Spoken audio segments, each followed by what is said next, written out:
Victory Venkatesh ఇప్పుడు full జోష్లో ఉన్నాడు. సంక్రాంతికి వస్తున్న మూవీ భారీ హిట్ అయ్యింది.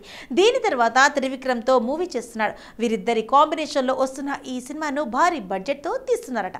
ఇప్పటికే ప్రీ ప్రొడక్షన్స్ పనులు స్టార్ట్ అయినట్లు తెలుస్తుంది. ఎన్టీఆర్తో చేసే సినిమా కంటే ముందే వెంకీ మూవీని కంప్లీట్ చేయాలని త్రివిక్రమ్ భావిస్తున్నారట. ఈ సినిమాలో హీరోయిన్ కోసం ఓ ముగ్గురి పేర్లు బలంగా వినిపిస్తున్నాయి. ఇందులో చూస్తుంటే త్రిష, రుక్మిణి వసంత, నిధి అగర్వాల్ పేర్లు ఉన్నాయి.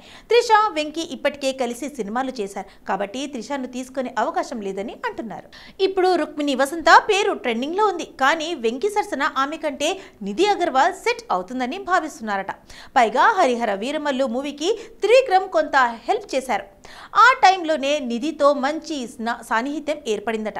నిధి అగర్వాల్ ఈ సినిమాలో పాత్రకు సెట్ అవుతుందని గురూజీ భావిస్తున్నారట. అన్నీ కుదిరితే త్వరలోనే మూవీ షూటింగ్ స్టార్ట్ అయ్యే అవకాశం ఉందని తెలియజేస్తున్నారు. వీరమల్లు మూవీ జూలై 24న రిలీజ్ కాబోతోంది. అది పెద్ద హిట్ అయితే నిధికి అవకాశాలు పెరగడం ఖాయమంటున్నారు ఆమె ఫ్యాన్స్.